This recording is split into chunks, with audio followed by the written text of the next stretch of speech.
Om Ajnanatimidandasya Jnananjana Shalakaya Chakshurun Militam Dhena Tasmai Shri Gurave Namah.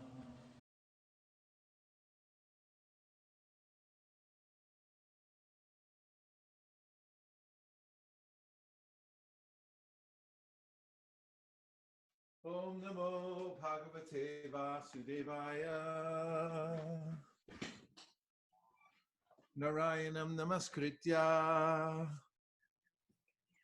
Naram Chaiva Narottamam Devim Sarasatim Vyasam Tato Jayamudiraye.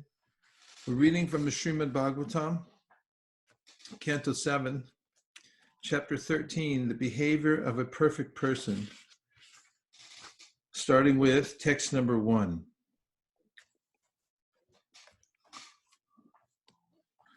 That's 7:13:1. Srinaduvacha Kalpastvevam Parivrajya Dehamatra Vasheshitaha Gramaika Ratra Vidina Nirapikshascharin Mahim. Sri Narduvacha, Sri Narada Muni said, Kalpa, a person who is competent to undergo the austerities of sannyas, the renounced order of life, or to prosecute studies in transcendental knowledge. But, evam, in this way, as described previously, parivrajya, fully understanding his spiritual identity and thus traveling from one place to another. Dehamatra, keeping only the body. Aveshitaha, at last. Grama, in a village. Eka, one only. Ratra, of passing a night. Vidina, in the process. Nirapeksha, without dependence on any material thing. Chared, should move from one place to another. Mahim, on the earth. Sri Narada Muni said, a person able to cultivate spiritual knowledge should renounce all material connections, and merely keeping the body inhabitable, he should travel from one place to another, passing only one night in each village. In this way, without dependence in regard to the needs of the body, the sannyasi should travel all over the world. Text 2. Vibrad yasau vasa kaupina chadanam param taktam nalingad dader anyat kinchid anapadi. Vibrad, one should use yadi, if, asau, a person in the renounced order, vasa, a garment or covering, kaupina, a loincloth just to cover the private parts, achadanam, for covering, param, that much only, tyaktam, given up, na, not, lingat, that the distinguishing marks of a sannyasi, danda ade, like a rod, tridanda, anyat, other, kinchit, anything, anapadi, in ordinary undisturbed times. Translation, a person in the renounced order of life may try to avoid even a dress to cover himself. If he wears anything at all, it should be only a loincloth, and when there is no necessity, a sannyasi should not even accept a danda. A sannyasi should avoid carrying anything but a danda and a kamandalu. Text number 3. Eka eva chared vikshur atmaramo napashraya sarvabhuta surichanto narayana parayana. eka, alone, eva, only, charet, can move, bhikshu, a sannyasi, taking alms, atma arama, fully satisfied in the self, anapashraya, without depending on anything, sarvabhuta surit, becoming a well-wisher of all living entities, shanta, completely peaceful, narayana parayana, becoming absolutely dependent on Narayana and becoming his devotee. Translation: the sannyasi, completely satisfied in the self, should live on alms, begged from door to door. Not being dependent on any person or any place, he should always be a friendly well-wisher to all living beings and be a peaceful, unalloyed devotee of Narayan. In this way, he should move from one place to another. Text 4. Pashyat atmanyado vishvam pare sad asator vaye atmanam cha param brahma sarvatra sad asanmaye. The sannyasi should always try to see the supreme pervading everything and see everything, including this universe, resting on the supreme. 5. Supti prabodayo sadva atmanogatim atmadrik pashyan bandam cha moksham cha maya matram navastutaha. Supti, in the state of unconsciousness, prabodayo, and in the state of consciousness, sandao, in the state of marginal existence, atmanaha, of oneself, gatim, the movement, atmadrik, one who can actually see the self, pashyan, always trying to see or understand, bandham, the conditional state of life, cha, and moksham, the liberated state of life, cha, also maya matram, only illusion, na, not, vastutaha, in fact. Translation: during unconsciousness and consciousness, and between the two, he should try to understand the self and be fully situated in the self. In this way, he should realize that the conditional and liberated stages of life are only illusory and not actually factual. With such a higher understanding, he should see only the absolute truth pervading everything.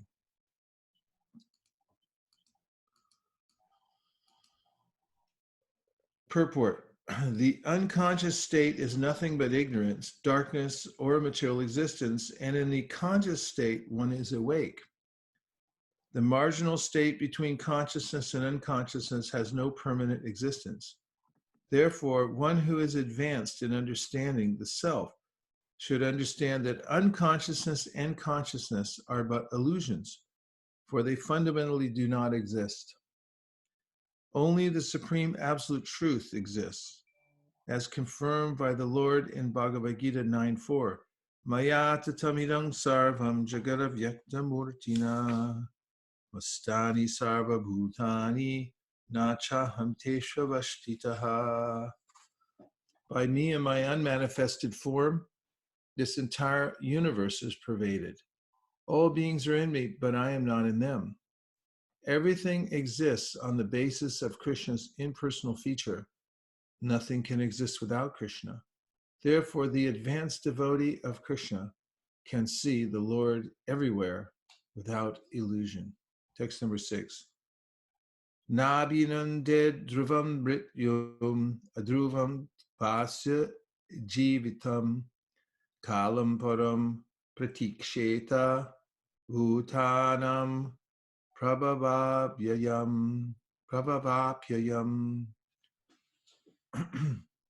Na, not.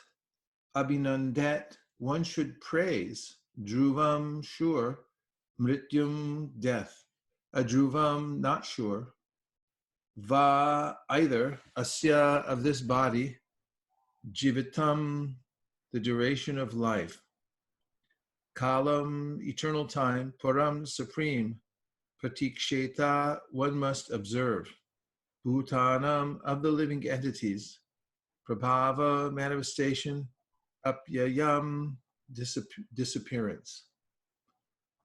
Translation: since the material body is sure to be vanquished and the duration of one's life is not fixed, neither death nor life is to be praised. Rather, one should observe the eternal time factor in which the living entity manifests himself and disappears.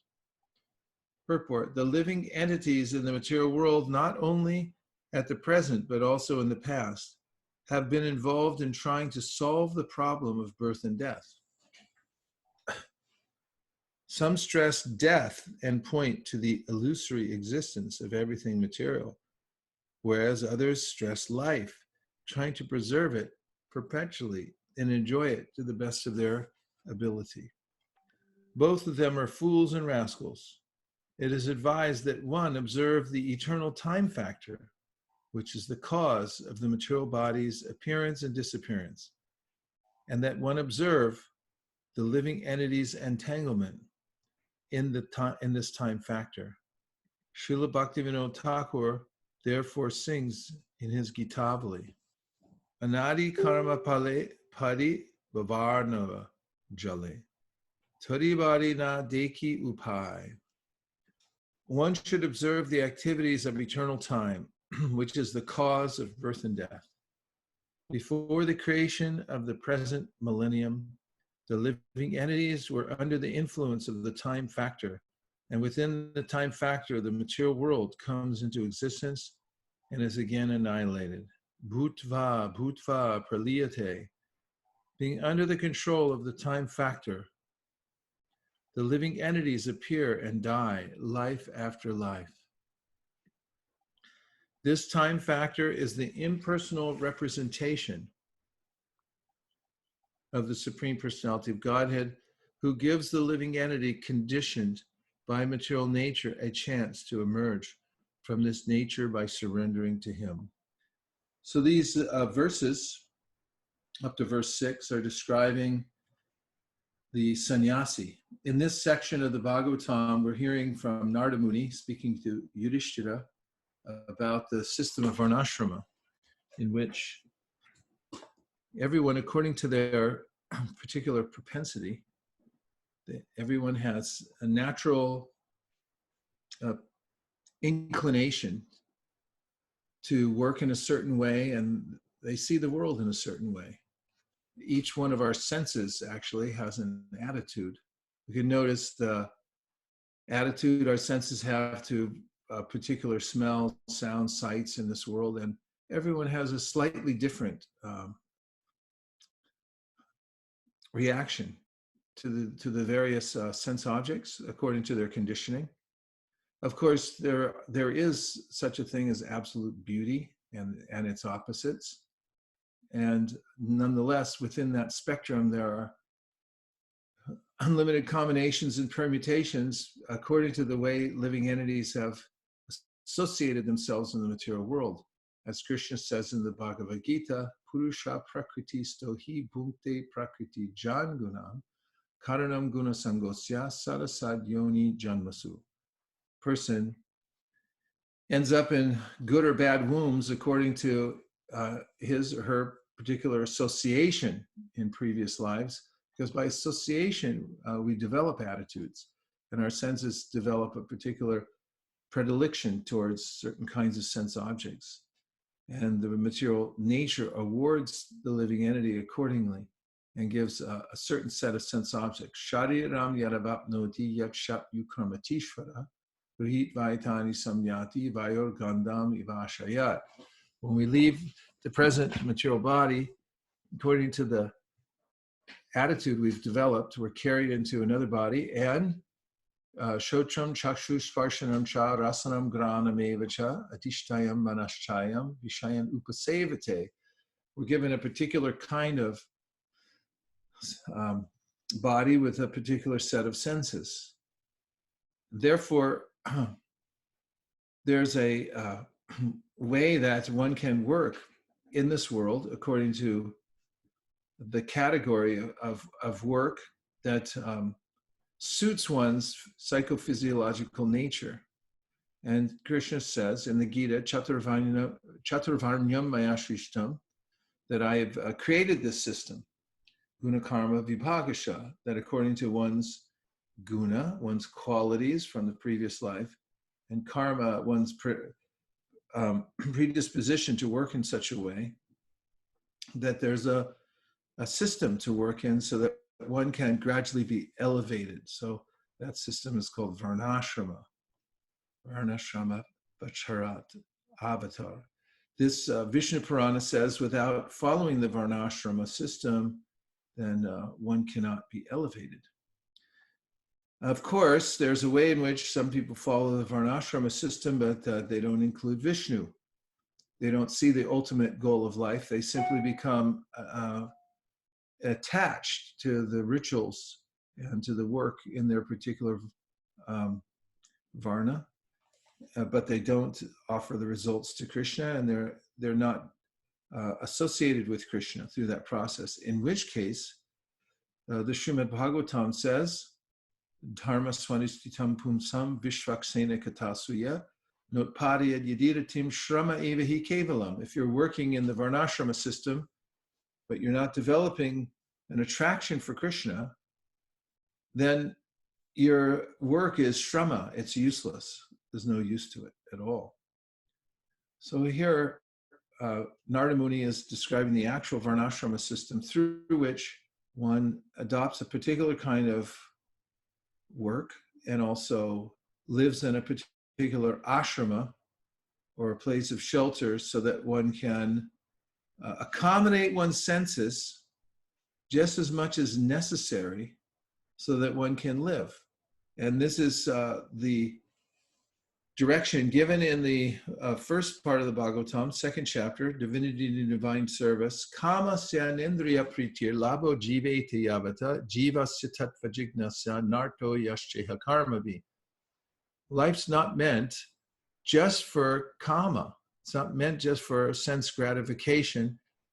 Rather, we can accept sense gratification, but we shouldn't think that that's the all in all, which is a society which has gone off the rails, a society that is oriented in this way, that human life is simply meant for the satisfaction of the senses. And as long as my senses are satisfied, and to the degree that I try to satisfy them, or that I have the facility to try to satisfy them, to that degree the society is advanced. That's not advancement according to wise persons and the Shastra. Real advancement means to accommodate your sense gratification, because it's not that we can simply go without. It's not possible. In the Gita, Krishna says, Vishaya vinivartante nirahara sadehina rasavarjam rasopyasya param jishva nivartate. That even those who restrain their senses end up with a strong attachment to them at the same time. The only way to actually rise above one's inextricable connection to the material world through the sense objects and the senses is to get a higher taste. And therefore, kama syanendriya pritir, it's kama, this sense gratification is never meant as the all in all, simply to adore sense gratification and to think that I'm going to be happy if I have sense gratification. Kama syanendriya labu jive teyavata jivasya, then what's it for? Jivasya tattva jignasa. We should take care of our senses as much as we need to so they don't go off the rails, so that we're not distracted by pulling back the senses. We have enough sense gratification, just like you have to have enough salt, not too much salt and not too little salt, otherwise you'll go crazy. Or your fingernails, you don't want to cut them too short and you can't leave them long either. So you have to adjust it. So in the same way, jivasya tattva jignasya, you should see sense gratification as the means through which you can live a natural, happy life in this world. Vedas aren't saying that you should be out of balance. You should be in balance. But why? so that you can inquire after the absolute truth. And the person who's inquiring should be able to do so completely, just as in the Bhagavad Gita, Krishna says, Tadvidi pranipatena pariprashnena. Pari means on all sides. Pariprashnena means you should inquire at all times and all places and have a complete inquiry about the purpose of life. Similarly, in the Chaturshloki Bhagavatam, aham eva sameva agre nanyad yat sarasat param tasyadaham karichascha yovashishet tasosmyaham, and onward from there. That's not the verse, it's the next, after that one.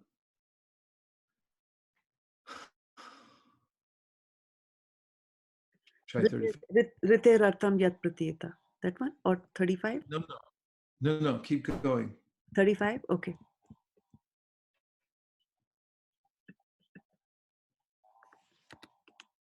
Hare Krishna, Hare Krishna, Krishna Krishna, Hare Hare. In any case, it says in the Chaturshloki Bhagavatam that in all times, in all places, in all circumstances, one should inquire about the absolute truth. 36.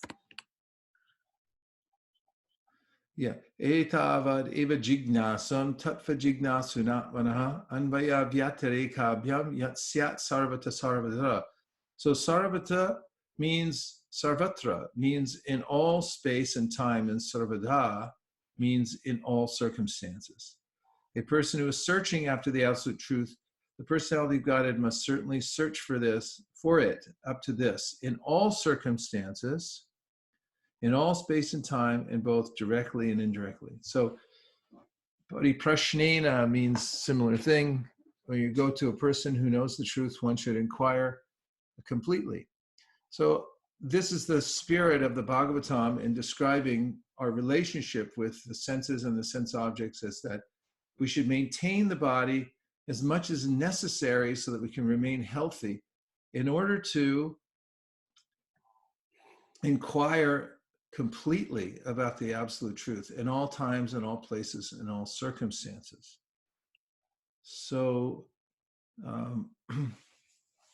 everyone has a slightly different interaction with the modes of nature, and there are categories of living and working that accommodate that so that one can stay steady in inquiring about the absolute truth. Now in this chapter, Narada is describing a sannyasi, one who has realized that the material world is futile. There is illusion while I'm awake and illusion while I'm sleeping. The only reality is Om Tat Sat. Tat means that which is categorically real and is permanent, and is not dependent on any other entity for its existence. That's Krishna. So a person who has come to realize this knows that engagement in the material world is ridiculous. It's ludicrous because I'm simply wasting my time.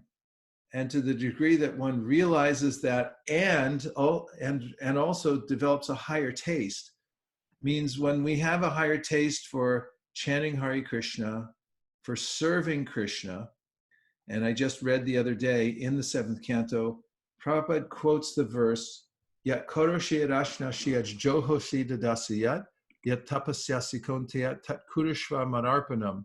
And that is that, Shraddha, could you go to could you stay on verse number 6? We're 7:13:6. He quotes Yakoroshi Adashnasi, which means whatever you do, whatever you eat, whatever you offer, give away, should be done as an offering unto me. And then Prabhupada relates that to a devotee life, because that's a very preliminary verse. He's telling anyone who hasn't really started the process of regulating his or her senses that, okay, just do whatever you're doing now, but give it to me. But offer it to me, make it as an offering unto me. But then Prabhupada says for the devotees, if whatever you do, whatever you eat, whatever you offer, give away, is done in relationship to spreading the Krishna consciousness movement, so then you're perfectly situated. And from that, you can attain perfection in life.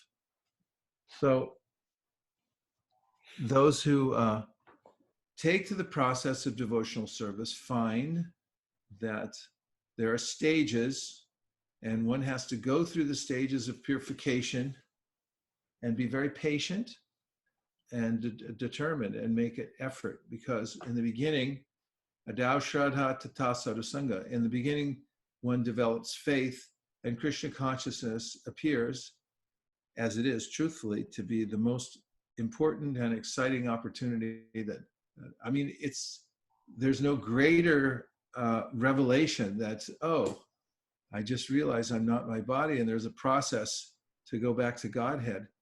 And this is a great awakening. To ado shraddha, one develops that faith, tata sadhusanga, and wants to associate with devotees, and then takes up the regulated practice of devotional service, bhajana kriya.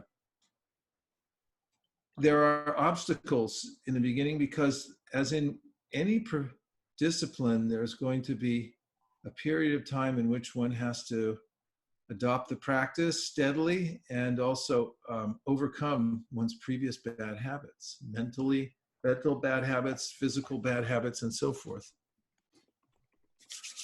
So before one gets to ruchi, or even to nishta, or steadiness in the practice of devotional service, steadiness means one's overcome the obstacles through which one is distracted and attracted by the material nature still. Even as one's performing one's devotional service, one can't give it up. If one's to reach the stage of nishta, one has to go through anartha nivriti, unless one did it in one's previous life, and that's not many people in Kali Yuga. Then you have to be patient and go through the process. In the beginning, one may have what's called utsahanmayi, which means an over-enthusiasm, thinking that, oh, I have shraddha, therefore I am a pure devotee. I'm already there to the goal, because the experience is so intense that one becomes excited about devotional service, and then is engaging in the process and naturally feels enlivened. But this kind of overabundance of enthusiasm for thinking that I know everything already, and I'm just going to go like this the rest of the time throughout my whole life in the same state of consciousness, is unrealistic, because one will have to endure through various stages of life. And that includes anartha nivriti. Oftentimes people come to Krishna consciousness, they practice very sincerely, and then at a particular time they realize that, oh, there are a lot of things I didn't realize that were there within my heart, and that the ways my senses are programmed is not so easy to unprogram and reprogram into devotional service. Sarvopadi nirmuktam tapratnina nirvalam Hrishikena Hrishikesha Sevanam Bhakti Ruchite. It's required to engage the senses so they become purified. And how deep is their connection to the material world? Oh, they're interlocked with the objects of their senses. And one can't simply fake devotional service. One actually has to roll up one's sleeves and become steady in the practice and face the fact that I have to go through this period of struggle. We lost the verse. Bringing it back up. Okay, thank you. Thank you very much. So then that requires courage and having to face one's demons and so forth. So reading the purport again, the living entities in the material world, not only at the present, but also in the past, have been involved in trying to solve the problem of birth and death.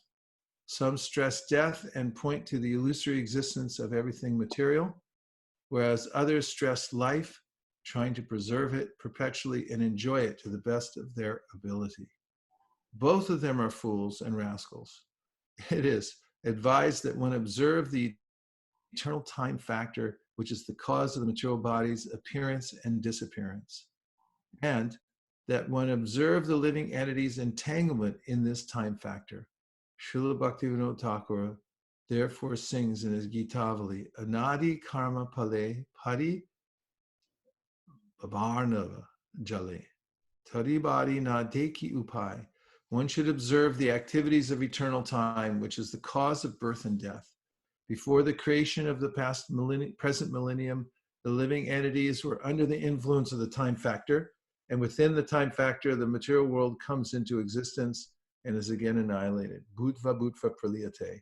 Being under the control of the time factor, the living entities appear and die life after life.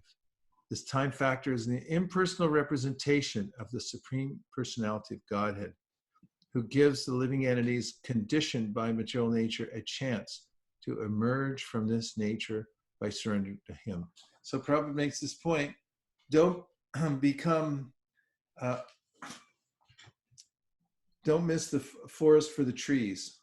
That is, we begin thinking about death or begin thinking about life, go up above it a little higher and look down and see what's causing it.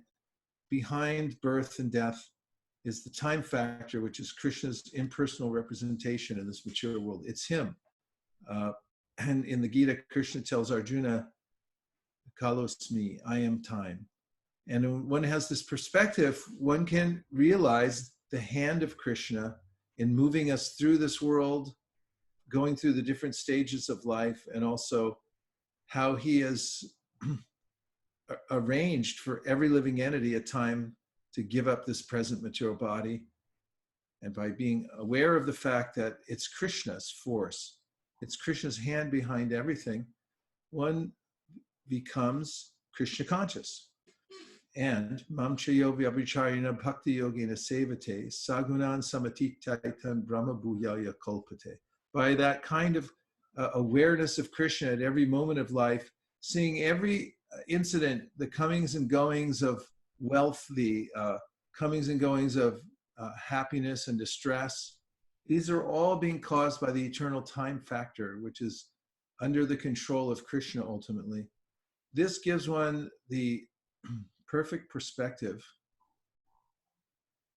as was the perspective of Dharma, the bull, who was asked by Parikshit Maharaj, who was it who has done such mischief in beating you? And Dharma would not name a culprit, because he said, in naming the culprit, I also become complicit.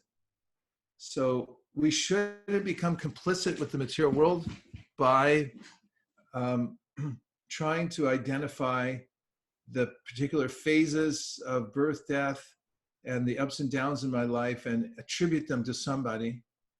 We should see that it's actually the arrangement of the Supreme Personality of Godhead. I'm in his hands.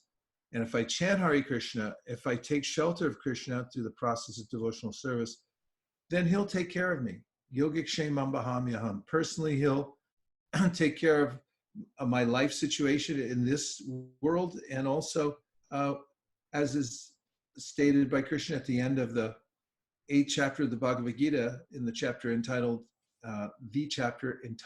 Attaining the Supreme, devotees don't worry so much about it, of when I'm going to leave, what particular time, and all the circumstances, because they know Krishna's taking care of this. I'll simply depend upon him.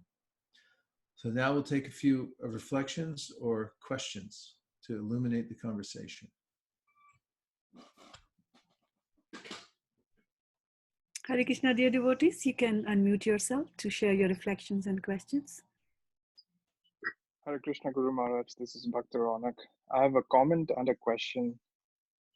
I really like the idea of unprogramming our senses actually and to reprogram them. I see at work also that we have to unprogram a lot of machines, and it takes a lot of effort and testing and various phases that we have to go through. So I cannot even imagine how much it would take to just unprogram the senses and put them under the service of the Lord. Yes. And I also had a question, Guru Maharaj. In the verse from Canto 2, Chapter 9, Text 36, it is said that we have to inquire about the Supreme Absolute Truth, both directly and indirectly. I didn't get, how do we inquire about the Supreme Truth indirectly? Directly and indirectly? Yeah. Well, there's the ways in which we see the absolute truth in everything. He's the complete whole. Within the complete whole there must, by definition, be everything. So there's the supreme unlimited within the supreme whole, and there's the infinitesimal within the supreme whole. There's the perfect, and there's the imperfect within the complete whole, because the complete whole has to have everything. Sometimes people would try to have a moment where they would catch Prabhupada in his philosophy early on. You can hear people asking Prabhupada, well, does bad come from God also? And Prabhupada said, yes, bad also comes from God. Because actually, he would say it's from you because you're disobeying God's instruction. But the complete whole comprises both perfection and imperfection, which we see in the living entities. Infinitesimal nature and their misuse of independence and so forth. So that means we can see Krishna directly as the Supreme Personality of Godhead, and indirectly, and when we observe the darkness that's caused by turning away from Krishna. Shraddha showed us that verse, Ritertam yat pratiyeta na pratiyeta chatmani tad vidyadat manomayam yata baso yatatamaha, which is that illusion really means to forget about Krishna. And so indirectly, we also see in the material world when things are amiss, we see Krishna's hand within that also. Therefore, a person who's being described in this chapter, the enlightened person, is no longer attached to the material world. It doesn't praise death, and it doesn't praise life either. Just sees that it's going on. And he doesn't praise the good and doesn't praise the bad.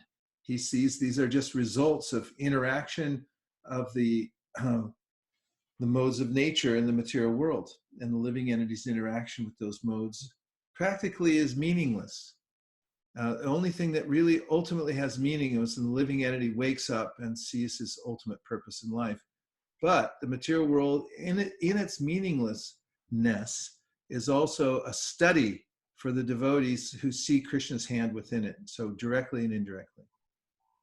Any other questions? Hare Krishna, Guru Maharaj, this is Dhira Prashant Das. Hare Please Krishna. accept my humble obeisances. All glories to Srila Prabhupada. I just wanted to share two reflections that I had today.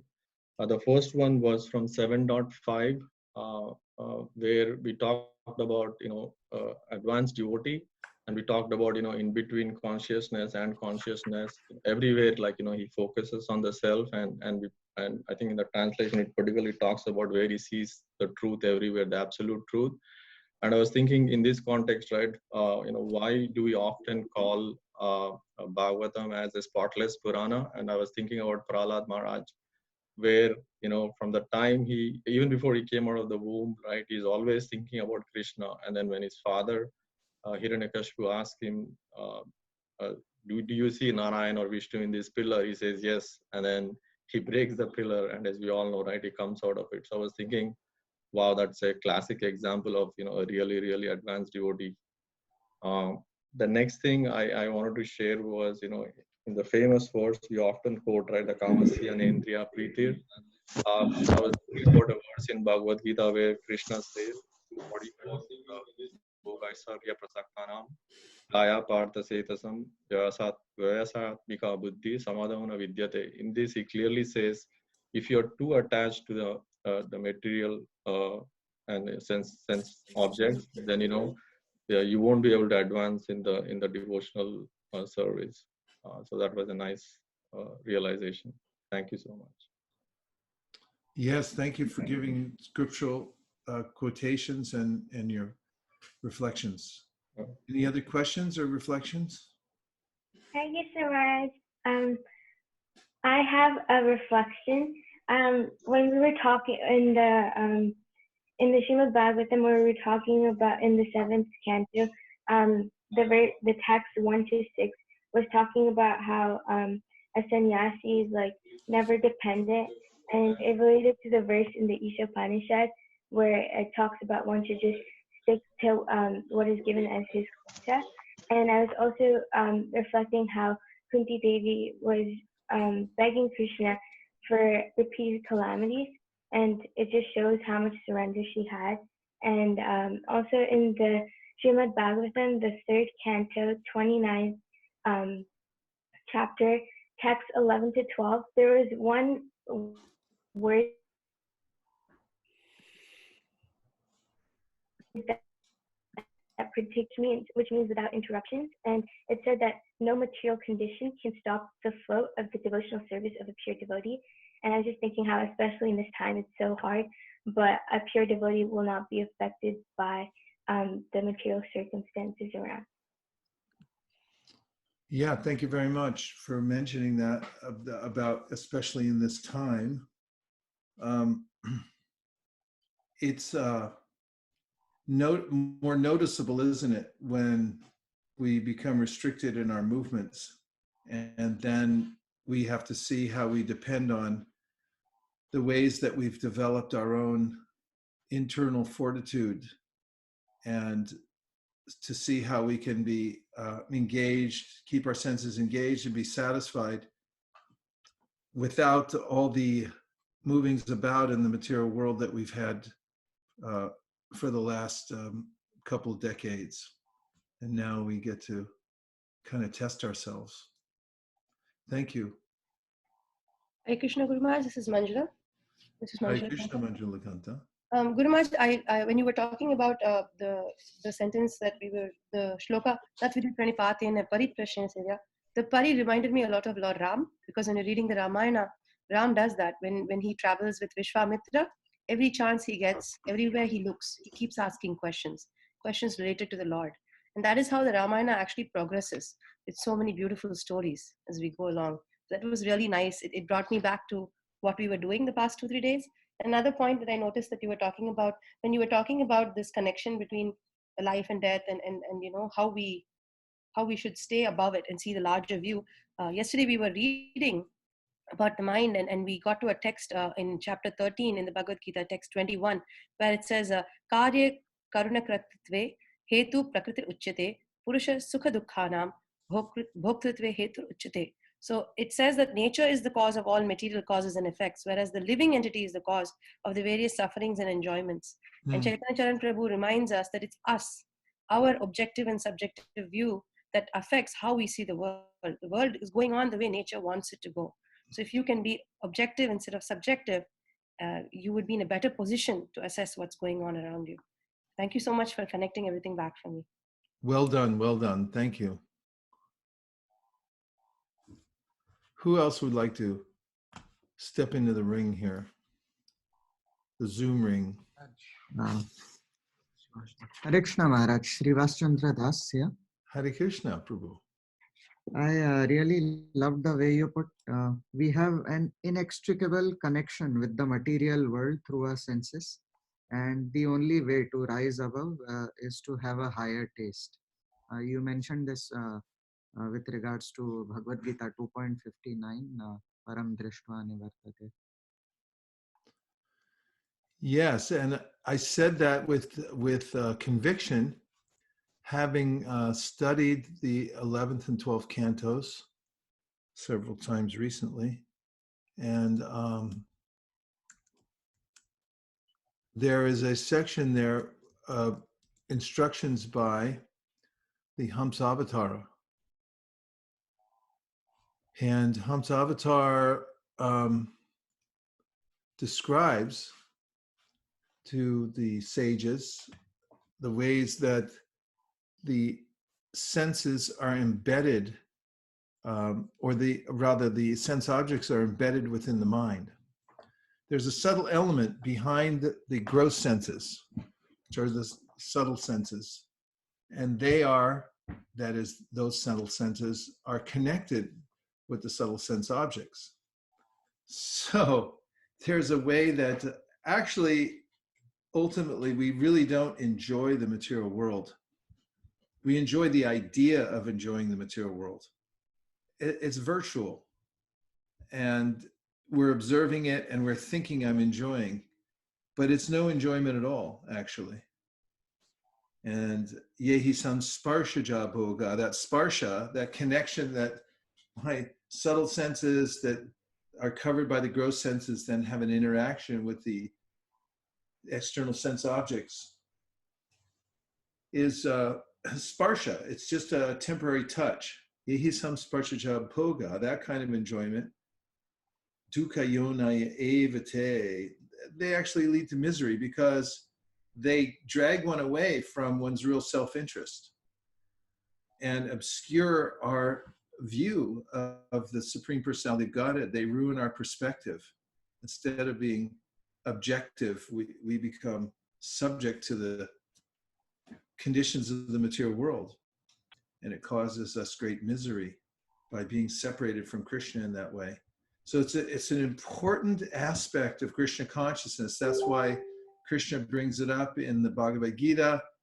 That's why Prithu Maharaj goes into the Sankhya element of knowledge to give us a view of the categories of energy. For instance, Vedanti tattva vidas tattvam yajnanam advaya. There are different categories of the truth, and there are different categories of energy. As a Vishnu Purana says, Vishnu Shakti Para Prokta Kshetra Gyakya Tatapura Avidya Karma Sangyanya Tritiya Shakti Uchate. There is said that there are three categories of energy. You can parse them and divide them in many different ways, but there's the internal, external, and marginal potency. And the marginal potency is undergoing difficulty by being associated with the external energy. So if we make categorical mistakes and we forget about what the senses actually are, what category of energy they're in, and what category of energy we are in, then there's a tendency to fall into the illusory state of thinking, I am the senses, I am enjoying, and so forth. But through this very detailed knowledge of categories of energy and understanding my actual relationship with sense objects, we can detach from them. I mean, I told this before several times, but apparently it made an impression upon me. When I was in school, probably grammar school or something, I saw a video that showed, it was talking about microorganisms and how they live on the body. And it showed a handsome man and a beautiful woman getting ready to go out for the night, and they were both getting dressed up. And then the narrator would say, isn't this woman's hair very beautiful? And they say, yes. And then they go into one of the hair follicles and there were living entities in there. They looked at it on a microscopic level. And then all the kids were saying, oh, how gross. And there's a way that unless we actually stop and analyze the material world and see its different parts and look what's actually in there, it's easy to go on in trance.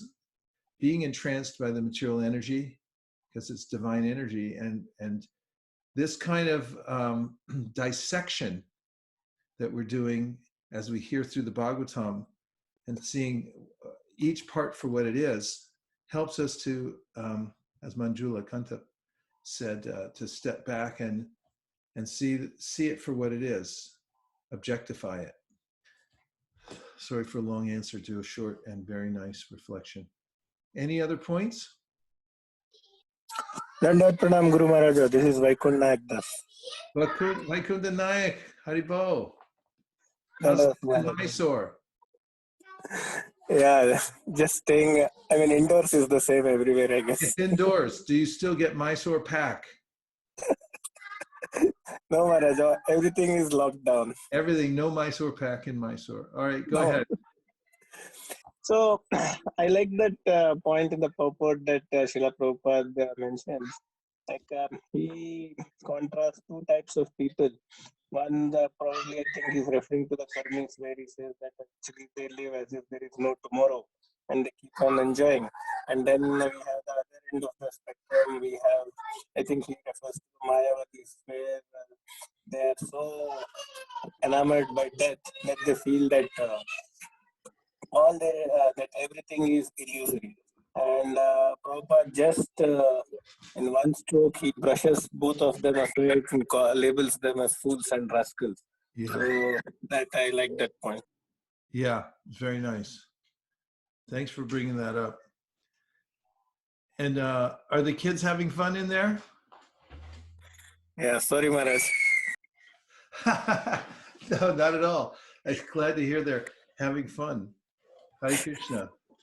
Nachari Armarman, Nachari Armarman, Nachari Armarman, Nachari Armarman, hey, Nachari Armarman, Nachari Armarman, Nachari Armarman, Nachari Armarman.